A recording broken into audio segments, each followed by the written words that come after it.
ଶ୍ଲୋକ 42, 43 ଓ 44କୁ ଏକା ସାଙ୍ଗରେ ପାଠ କରି ମିଳାଇ ବୁଝିଲେ ଅର୍ଥ ଅଧିକ ସ୍ପଷ୍ଟ ହେବ। ବେଦ ସାଧାରଣତଃ ଦୁଇ ଭାଗରେ ବିଭକ୍ତ, କର୍ମକାଣ୍ଡ ଓ ଜ୍ଞାନକାଣ୍ଡ।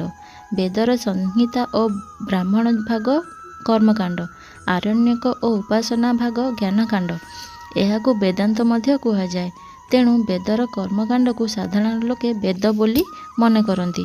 ବିଭିନ୍ନ ପ୍ରକାର କର୍ମ ଓ ଉପାସନା ଦ୍ୱାରା ଯାଗଯଜ୍ଞ ଦ୍ୱାରା ମନୁଷ୍ୟକୁ ସାଂସାରିକ ସୁଖ ସମୃଦ୍ଧି ତଥା ପରଲୋକରେ ସୁଖ ସମୃଦ୍ଧି ମିଳେ ବୋଲି କର୍ମକାଣ୍ଡୀମାନେ କୁହନ୍ତି। ସେମାନଙ୍କ ମତରେ ଏହାଛଡ଼ା ଆଉ କିଛି ଅଧିକା ଲାଭ ନାହିଁ। ବିଭିନ୍ନ ପ୍ରକାର ସୁଖ ସମୃଦ୍ଧି ଲାଭ ପାଇଁ ବିଭିନ୍ନ ପ୍ରକାର କର୍ମ, ପୂଜା, ଉପାସନା ତଥା ଯଜ୍ଞ କରିବାର ହୋଇଥାଏ। ଆଶାର ଅନ୍ତ ନାହିଁ। ଏଣୁ ବିଭିନ୍ନ ପ୍ରକାର କର୍ମ କରିବା ଫଳରେ ବ୍ୟକ୍ତି ବିକ୍ଷିପ୍ତ ଚିତ୍ତ ହୋଇଥାଏ। ଗୋଟିଏ କାମରେ ବା ଗୋଟିଏ କଥାରେ ମନ ସ୍ଥିର ରହିପାରେ ନାହିଁ। କର୍ମକାଣ୍ଡ ଅନୁଷ୍ଠାନର ଫଳ ଅଛି ସତ, ମାତ୍ର ଅସ୍ଥାୟୀ।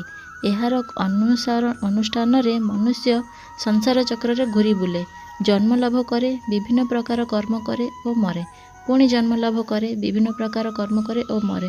ଏହା ଲାଗି ରହିଥାଏ। ଏହାର ନାମ ସଂସାର ଚକ୍ର। ଠିକ୍ ଭାବରେ କରି ନ ପାରିଲେ ବା ବିଘ୍ନ ଘଟିଲେ କର୍ମ ନିଷ୍ଫଳ ହୁଏ ବା ବିପରୀତ ଫଳ ଦିଏ। କିନ୍ତୁ ସ୍ଥିର ବୁଦ୍ଧି ହୋଇ ପରମାତ୍ମାକୁ ଜାଣି ପାରିଲେ ସଂସାର ବନ୍ଧନରୁ, ଜନ୍ମ ମୃତ୍ୟୁ ଚକ୍ରରୁ ମୁକ୍ତି ମିଳେ।